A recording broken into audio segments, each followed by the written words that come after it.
독일 프랑크푸르트 공항. 한 남자가 쩔쩔매며 사죄하고 있습니다. 죄송합니다. 당신이 한국인인 줄 몰랐습니다. 남자는 죄인이 된 듯 몸둘 바를 모르고 있는데요.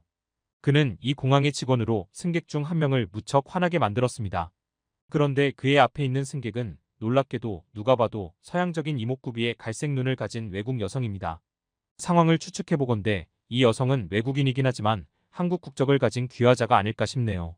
하지만 공항에서 한국인인 걸 몰랐다는 이유로 미안해할 이유가 무엇이 있을까요? 어떤 일이 있었는지 지금부터 자세히 알아보도록 하겠습니다.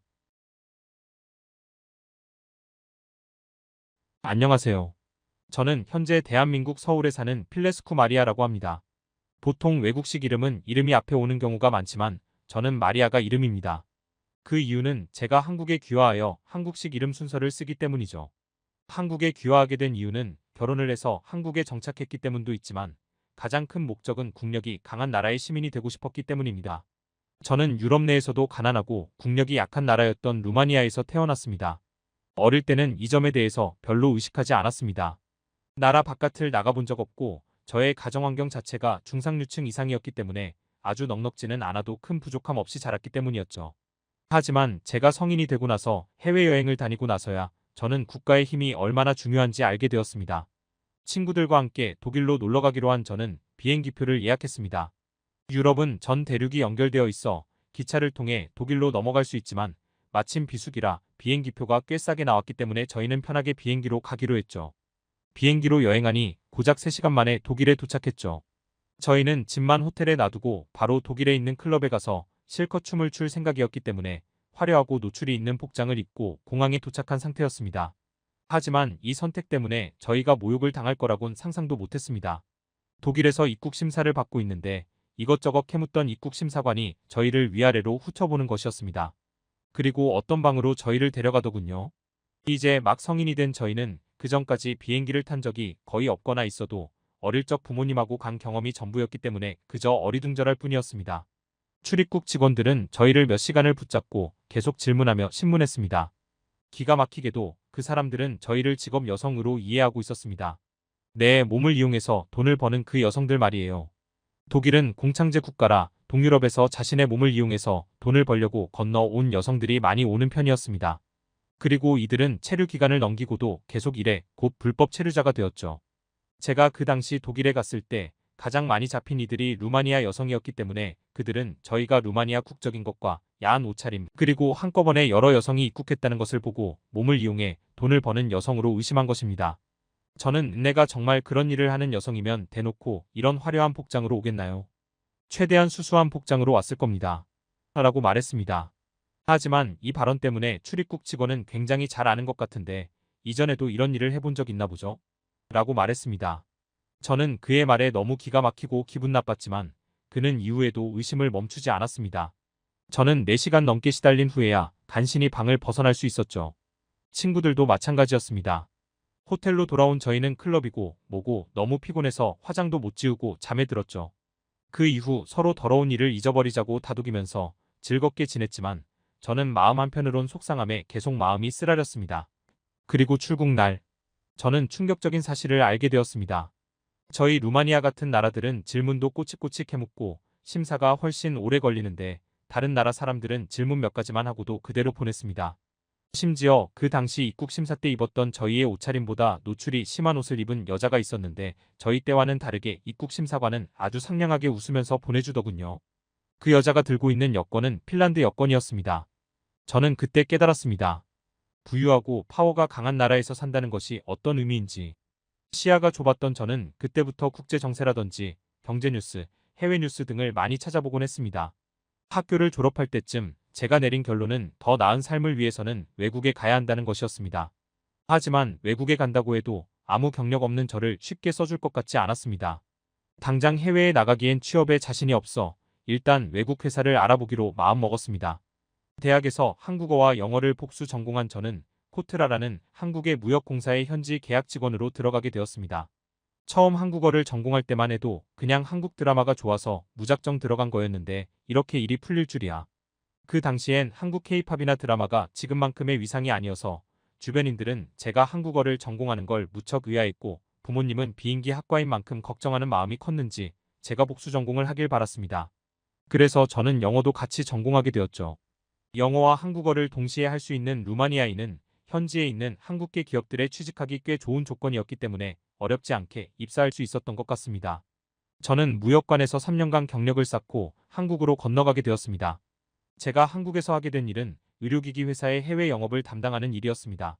실제로 코트라에서 일할 때도 루마니아 병원의 의료기기를 홍보하고 영업하는 일을 한 적이 있었기 때문에 저는 금방 익숙해질지 알았지만 막상 실전에 들어가 보니 제 생각과는 다르게 새로운 부분이 많았습니다. 힘들긴 했지만 한국에서 일하면서 나름 배운 점도 많았고 꽤 행복했습니다. 한국은 워낙 인프라가 좋은 나라고 치안도 안전한 데다가 여자 혼자 살기 좋은 곳이었습니다. 저는 오래오래 이곳에 살고 싶었어요. 그렇게 또 시간이 흘러 1년 반. 한국에서의 생활은 즐거웠지만 한 가지 고민이 생겼습니다. 그 당시 만 27세가 된 저는 이제 배우자를 만나고 싶다는 생각이 들었습니다.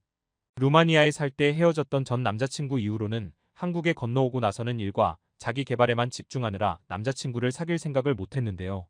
루마니아 여성의 평균 결혼 나이는 만 28세로 저도 정년기에 접어든 나이였습니다.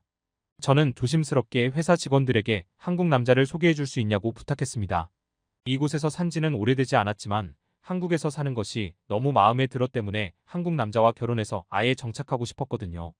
하지만 저처럼 선진국도 아닌 나라에서 온 저 같은 여성과 결혼하려는 젊은 남자가 있을까 걱정이었는데 놀랍게도 회사 직원들은 제가 한국 남자랑 결혼하고 싶어하는 것에 기뻐하면서 얼마든지 소개해주겠다고 했습니다.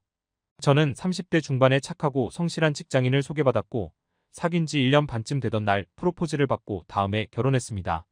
그리고 2년의 결혼 생활 후 간이 귀화를 신청해 대한민국 국민이 됐죠.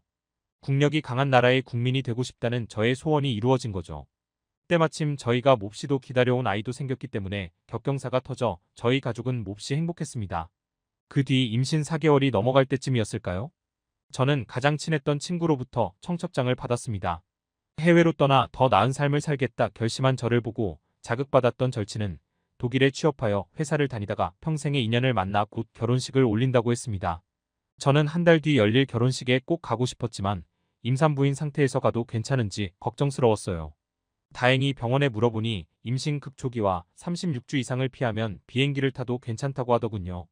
남편은 일하느라 시간을 뺄 수 없었기 때문에 저는 혼자서 결혼식에 다녀오기로 했죠. 독일 공항에 도착하여 입국 심사를 받으러 줄을 서는데 앞쪽을 보고 깜짝 놀랐습니다. 입국 심사관의 얼굴이 낯이 익었기 때문이죠. 네, 그는 저와 친구를 방으로 데려간 그 위압적인 입국 심사관이었습니다. 그때는 정말 모욕적이고 충격적이다고 생각했는데 지금은 시간이 많이 흘러 어느새 그것도 웃어넘길 수 있는 일이 되고 말았죠. 저는 그때처럼 야한 복장이 아닌 단정한 옷차림으로 홀로 여행을 왔기에 이번에는 그런 일이 생기지 않을 거라고 믿고 있었습니다. 무엇보다 한국 여권을 가지고 있었기 때문에 든든했어요. 이제는 부유하고 국격이 높은 나라의 국민이니 대우가 다를 거라 여겼거든요. 하지만 혹시라도 또 지난번과 비슷한 상황이 생긴다면 저 나름대로 생각해 놓은 계획도 있었죠. 역시 한국 여권만으로는 어려웠던 일이었을까요? 입국 심사관에게 한국 여권을 내밀었는데도 그때처럼 위아래로 저를 훑어보며 통과시키려 들지 않았습니다. 그는 어떻게 서양인의 외모를 하고 있으면서 한국인이냐고 추궁하면서 여권을 위조했거나 훔친 게 아니냐고 닥달했습니다. 저는 기가 막혀 큰 소리를 치기 시작했습니다. 아무것도 모르고 당했던 그때와 달리 저는 가만히 있지만은 않았습니다. 대사관 직원에게 바로 연락해보라며 나는 한국인이 맞다면서 큰 소리를 쳤죠. 그리고 만약 내가 한국인인 게 맞았을 경우 사과할 걸 각오해야 한다고 강하게 말했습니다. 입국 심사관은 제가 세게 나오자 조금 당황한 듯 했습니다. 그럴 만도 했어요. 만약 귀화 외국인이 입국을 거부당하거나 강요되는 상황이 발생하게 되는 경우 한국 대사관이 법적 권한과 절차에 따라 조치를 할 수도 있기 때문이죠. 입국 심사관은 조금 누그러진 목소리로 여권의 유효성 여부를 확인해 보겠다고 했습니다. 보통 한국의 여권에는 개인정보가 들어있는 칩이 내장되어 있으니 정말 당신의 여권이 맞으면 칩이 확인될 거라고 이야기했습니다. 그리고 한 5분쯤 기다렸을까요? 입국 심사관은 난감한 표정으로 어쩔 줄 모르더니 저에게 정중하게 사과했습니다. 죄송합니다. 당신이 한국인인 줄 몰랐습니다. 저는 단순히 피부와 이목구비로 나라를 판별하는 건 잘못된 거다. 귀화자들도 있는데 왜 그렇게 선입견이 사로잡혀 있냐고 그에게 지적했습니다. 그는 제 말에 아무런 반박을 못했고 죄송하다는 말만 반복할 뿐이었습니다. 죽을 죄를 지은 건 아니니 더 이상 나무라는 것도 좀 아닌 것 같다면서 저는 그만 사과해도 된다고 말했습니다. 그리고는 다음부터는 이렇게 행동하지 않았으면 좋겠다고 충고하며 심사대를 통과했습니다. 그에게 지적을 한 건 잘한 일이 아니었지만 제가 루마니아인일 때는 몇 시간을 신문하고도 사과조차 하지 않았기에 저한테 쩔쩔매는 그를 보는 게 약간 통쾌하기도 했죠. 저는 어릴 적 독일에 여행 갔을 때와 달리 훨씬 산뜻한 기분으로 친구의 결혼식에 참석할 수 있었습니다. 한국으로 귀화한 게 정말 잘한 일 같다는 생각이 들어요. 한때 몸을 이용해서 돈을 버는 직업 여성이라는 오해를 받을 뻔했다가 한국 국적을 얻고 나서 입국 심사관을 제대로 참교육해준 루마니아계 한국인의 이야기 어떻게 보셨나요?